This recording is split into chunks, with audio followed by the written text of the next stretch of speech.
and pink for the girl. I see a number of us wearing pink, ascribing to that gender role. You know, pink is one of my favorite colors too. But I also like blue on a good day, and I wear so many other colors.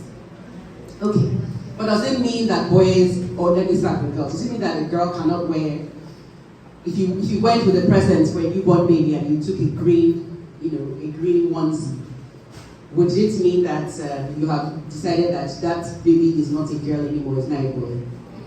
What if you took a blue onesie? Do you think that anybody, the parents of the newborn, would be offended that why they even buy blue and not pink? What do you think? No, right? They'll just be happy with the gifts, right?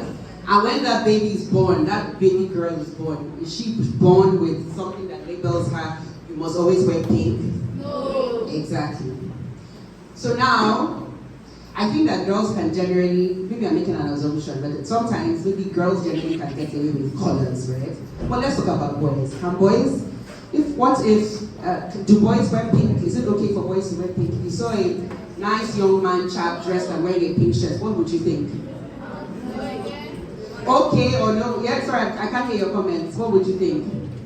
Yes, is it acceptable for a young man to wear a pink shirt? It's not acceptable. Okay.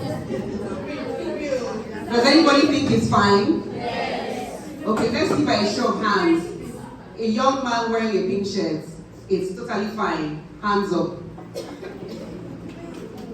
Okay? A young man wearing a pink shirt, not acceptable. Okay, so I want to know your thinking. Are you willing to share?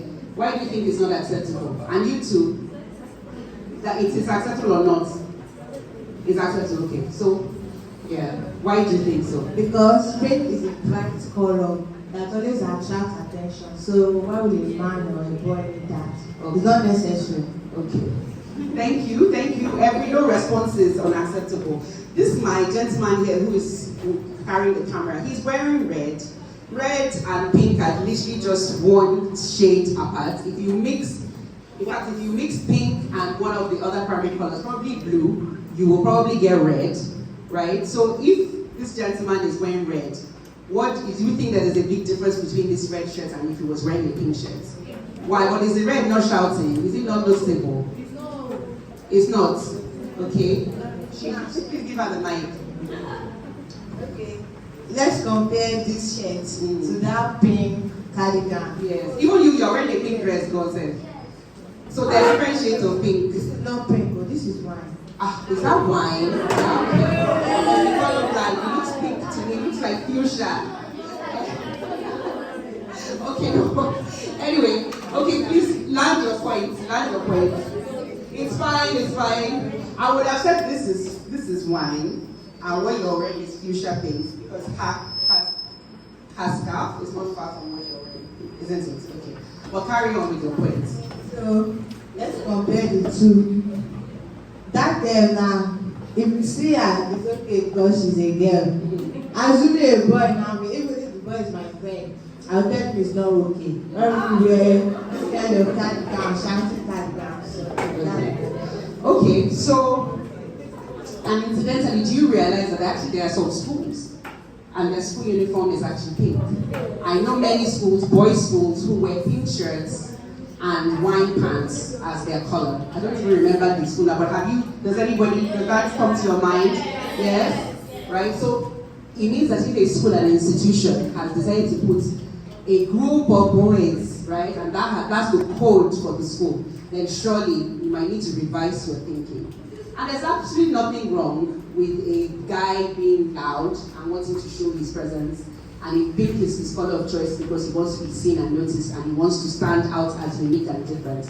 It doesn't change the fact that he is a guy. It doesn't reduce his masculinity in any way.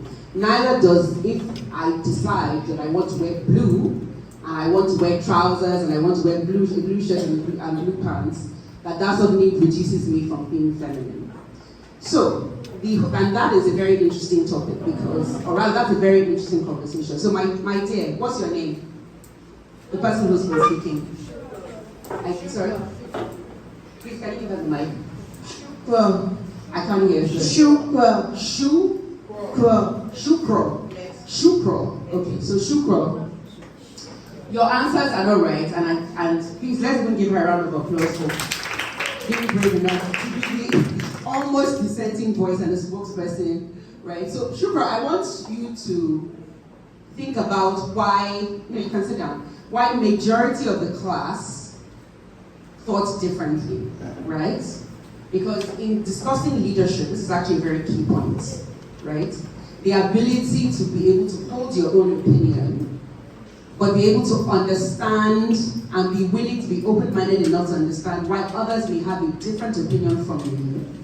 It may not necessarily mean that you must shift your opinion, but what it means is that you have to be able to understand, because you cannot be a good leader if you don't understand the people you are leading. Do you understand my point, right? So this is a very basic example. We're having a discussion about gender and what gender means, right? And the fact that society often ascribes things to gender roles that may not necessarily be right or may not necessarily make sense to a lot of people, or that some people actually feel is wrong. Yet the person who is leading them may hold that view, right? And so to be an effective leader, you have to be able to understand that if I'm going to be leading, so if you're the class captain now, and now you have seen that you hold a minority view from the majority of your colleagues, right, around something as basic as is it okay for boys to wear pink, right? I, as a good leader, would try to have a conversation with one or two of my colleagues, say, but with an open mind, because if your mind is closed, then you won't get anything. You're already going there biased. Do you understand? But if you're able to say, okay, why exactly are you saying that? And then they're able to give you concrete examples like, okay, but look at this boys' school. Surely, majority of them are. So maybe, yes, maybe in fact, they actually want to stand out. Maybe that's the reason why the school has deliberately chosen